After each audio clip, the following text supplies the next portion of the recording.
Good afternoon and welcome to the 13th edition of the Kavoscari Short Film Festival. We are Indjia and Francesca, and today we are here with Robb Pratt, a great expert of animation for Disney. So you've been at the festival before, particularly for the 8th edition. What is it like to be back as a member of the jury this year? Oh, tremendous honor. I love the art of film so much. I can't even go on about how important movies were to me as a kid. Raised by a single mom, I was riding my bicycle from the time I was maybe 8 years old to the movies and locking it up and seeing my theater had 6 screens and I would see all of the movies. I just love movies so much, and so to be able to see like new movies and new art in such a beautiful setting that is such an art-friendly setting, it's a tremendous honor. I'm very happy to do it. Thank you. Yeah. And about animation, technology has changed animation a lot in the last years, starting from the change to 3D form, but you have stayed loyal to 2D as well. Mm-hmm. So nowadays with the new artificial intelligence generated art, what do you see for the future and present of animation? Yeah, that is always, it's kind of, I think it's kind of in our human nature, no matter what kind of line of work you're in, adaptability is so important. If we were cavemen and we were going to the same hill every time with our spears and we were coming home with big animals to bring home for dinner for our family, eventually that hill would get crowded with the same people and the herd would be less. And so the smarter ones would either make a better weapon or they would go to a different hill to get food. You always have to learn to adapt. The ones that would go and just do the same thing every time eventually would be coming home to their families with no animal. So that's in every phase. And already in my time at Disney, I was lucky enough to have, I was young enough that I got to still draw on paper. So I got to work on Pocahontas and Hercules and Tarzan on paper, and it was wonderful. Would have done it for the next 80 years if they would have let me. But you have to adapt, and it went to drawing on the computer. And I did kind of like, I'm going to buy my own Cintiq at home so I can learn at my own pace. And even when I got it, it sat in the box for 3 weeks. I just didn't want to open it up. I still wanted to draw on paper. But eventually, I had the house to myself one night and I opened the box and I set it up. And after 5 hours, it was like falling in love all over again. It was just a whole new thing. A big part of drawing is sometimes you're required to draw small for animation, but you don't want to draw small.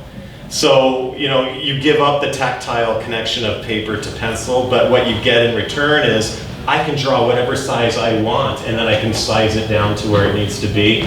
And the drawing on layers and unlimited, a lot of limitations being taken off were great. Still, maybe the drawings don't look exactly like they would as you do on paper, so you do lose something. There's something about drawing lightly and then drawing darker as you get more, as the drawing comes to life. So you realize it's about controlling, what's in here and how you get it down. And so now the tools become not so much drawing that character anymore, because maybe the character, if you're working in CGI, it's built for you. So now how do I make it expressive? And how watchful have I been of nature and how people express themselves? How do I still get that expression? Even though I'm not drawing as much, it's still getting it on a CG model. And now with computer, AI, right, artificial intelligent art, it's very interesting to me.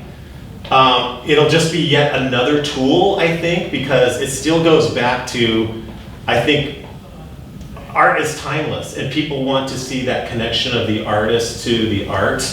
That was one thing that was great about drawing. You were seeing a direct connection, and you could buy a drawing that somebody did, they personally touched that. I think there will always be that. I don't know if you can ever replace that. There'll always be something that you want to see somebody's individual expression.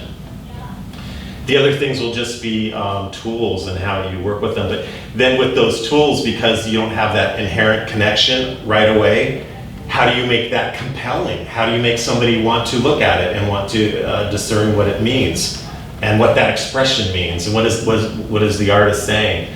So it'll always be somebody being intuitive about what people want in expression, how you express yourselves. I always say too, it's like a Beatles song. Like the magic of the Beatles is that they could create a song that was like a personal expression, something that they were personally feeling, and yet when I hear the music, I feel like I've experienced that too, so I can connect to it. So there's always that challenge of an artist, like how to make it personal yet relatable. And that'll go in no matter what medium that you use. Yeah. Talking about the relationship between past and present, this is part of your latest work. Absolutely. Would you like to talk a little bit more about it? Yes, this is exactly what Eva Strongbird and the Marine is all about. You know, there are certain times, you know, when you write a story, if you can pick a major event that changes things, and World War II, I just love that era anyways. I grew up on Indiana Jones, and I love that whole World War II aesthetic. And so you think about, wow, that is such a linchpin in history. I live in a home, even though I'm in America, my home is from the 1930s, and you'll notice that everything is very handcrafted, and there's rounded corners to things, and it's just more done by hand. And everything after World War II gets a little bit more prefabricated, more machine-made. So I thought, wow, what a great thing to set our story in. We'll have Eva Strongbird, who is a British agent who is obsessed with the future. She's all about, when this war is over, I hated my life before this. I'm gonna look forward. And she even has gadgets like a ray gun. She has a thing almost like an iPhone that's a gadget. Everything is about the future, the future, the future. But then she'll meet the Marine, who is an American, and his attitude is like, what are you talking about? The world was great before the war. I was gonna be a baseball player. I was gonna play for the New York Yankees. When this war is over, I want the world to be exactly the way it was. So now when these two philosophies collide, it'll be, you know, when you look to your future, don't forget the past, don't forget what came before you. But then also don't be lost in nostalgia. The Marine should not be lost in nostalgia. He should be also ready to embrace the future. And I think any story that only tells a one-sided argument is very ham-fisted to me. Ham-fisted meaning it doesn't acknowledge both sides of the argument. This is a story that shows both philosophies. And usually when you have two philosophies that are different, the truth is somewhere in the middle. And that's what these characters will have to learn from each other. That is so interesting. Thank you. Thank you. Thank you. And I hope it's something too that's universal. We all go through this, right? The future can be very scary for some people because you don't know what to, like you said, where's the future of animation going to go? I don't know. It's a little bit scary too. If I knew, it would be less scary. But you can't, so you want to embrace it, but then, boy, there's so much that I've learned from animators from the past. I can't forget what they've taught me. So it's probably a combination of both.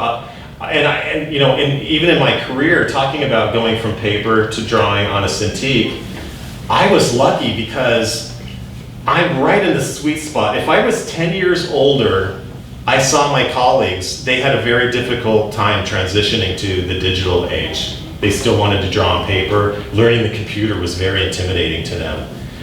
But if I was 10 years younger, I would have never gotten a taste of drawing on paper and rolling the drawings and seeing the drawings move in front of me. So I feel so fortunate I was born right in that sweet spot where I got to, you know, get the past, but then I was also young enough that I could, you know, embrace the future.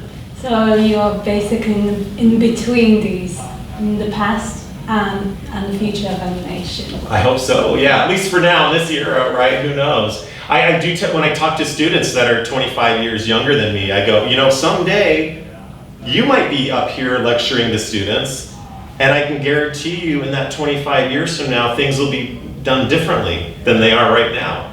That'll be the course of your career. It's going to change. And be like that caveman that builds the new weapon. You'll have to like learn to evolve with it. Yeah. And last question. What would be your advice for an aspiring animator? Yeah, always be open to, you know, new ideas. It's kind of, I guess everything that I guess maybe it's the theme of what I'm going through right now. It's even stronger than the Marine. You know, be adaptable and be open to new ideas. But boy, there is over 100 years of animators that worked on film that you can learn from. Don't throw that away. It's kind of almost any artist's responsibility, I believe, is to stand on their shoulders and see higher. So learn from the past, but embrace the future as well. Thank you very much. Thank you. Thank you so much for including me. You're welcome.